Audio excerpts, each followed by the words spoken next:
Hello and welcome to a new video series where I want to show you an introduction into the theory of distributions. Here in part 1, I want to start with the motivation for this new topic. When you start with real analysis, then you learn a lot of important concepts.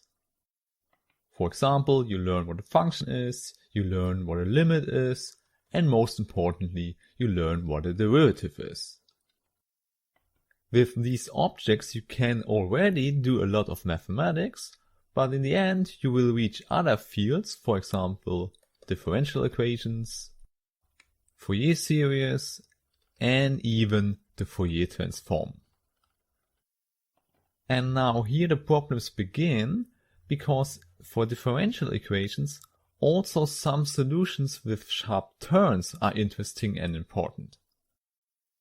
And there you already know that the notion of a derivative is in some sense too strong to consider functions with sharp turns, because at a sharp turn the function is not differentiable.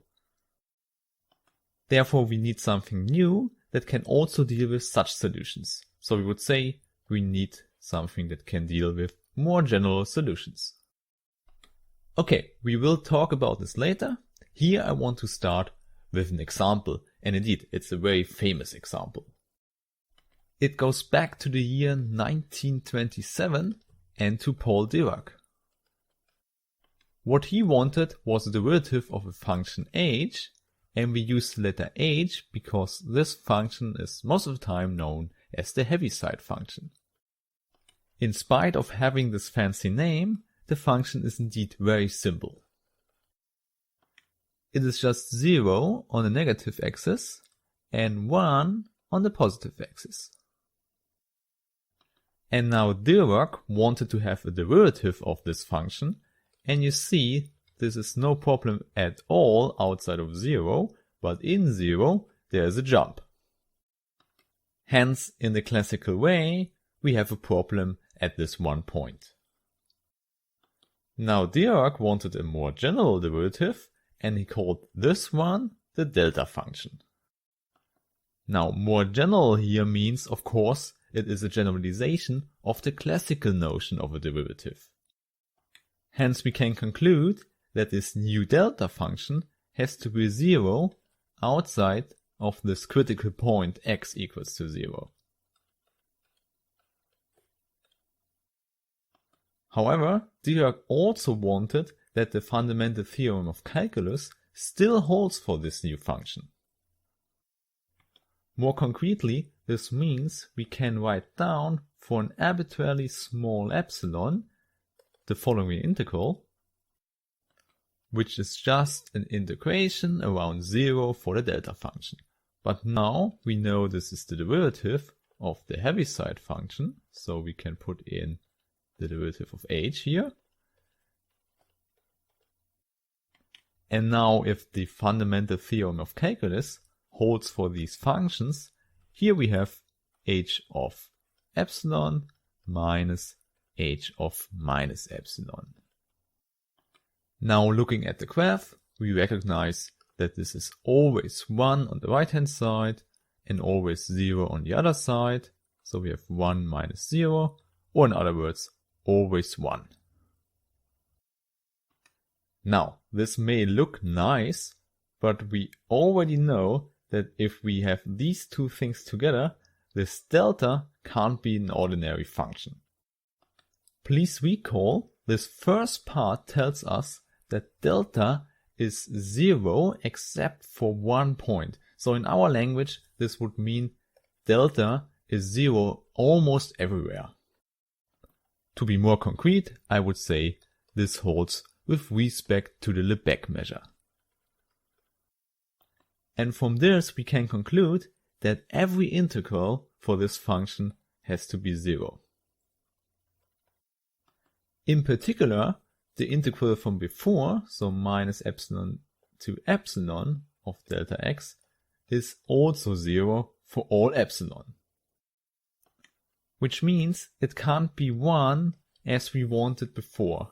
So here's our contradiction.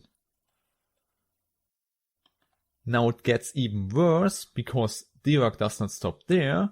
Dirac also wants to calculate with the derivatives of this new delta function. And now we see at this point we have to put a meaning into the symbols here. In order to do this, we will define a new object and call this a distribution. And in the end, delta will be such a distribution. For the reasons you have seen above, we want to calculate as we have ordinary functions. This new notion, distribution, is also often called a generalized function. The overall idea for distributions is that we see these objects as densities. So here you should visualize a one-dimensional rod or one-dimensional bar where we have a mass density. Now in this picture, the delta distribution or the delta function would be a singular density. So a density where all the mass is in one point. Okay, so let's do a picture for this visualization. The graph of an ordinary function may look like this. Now you should see this as the mass distribution on this one-dimensional rod here.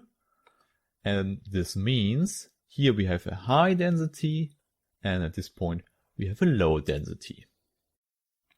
Now for finding the density in the real world, you would use a measurement device. In mathematics, we then use so-called test functions. So functions phi that should be nice enough, so at least continuous, and localized in some sense. For me, that means they are zero, except for one small bump, and that's the region you measure in.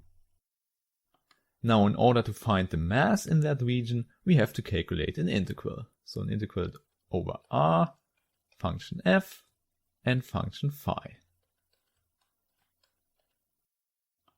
Here we get out a real number, which describes our density here in that region, roughly in that way.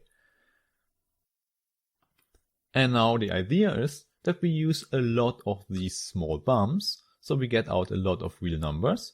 Or in other words, we have a map that maps all the phi's to these real numbers given by the integral.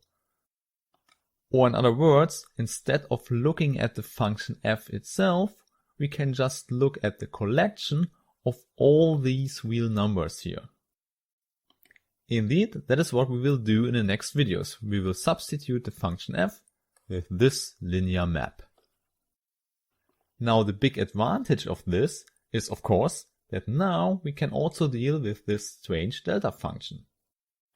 Obviously we can't draw a graph for this delta function because it's not an ordinary function. However, we have our visualization that it is a point mass, so this means it is zero except for one point, and we have put that point in 0. So here we have a jump, and this jump should be infinitely high. So what does this mean? Yeah, it means if you want to measure with our test functions, you get out the value of the test function at this one point. So this makes sense for our measurement devices here, and also for the integral we have seen before for the delta function. Indeed, we generalize this integral here. So now we want to put in a new function, the delta function, instead of f, but we learned we can't see that as a real integral. What we have indeed is a generalization of this concept to this linear map. Well, I think that's good enough for today. So now you see the motivation for distributions, and in the next video I will give the exact definition of such a distribution. This means that we will learn what the test functions are actually, and also what this linear map then is. Then, thank you very much for listening, and see you next time. Bye!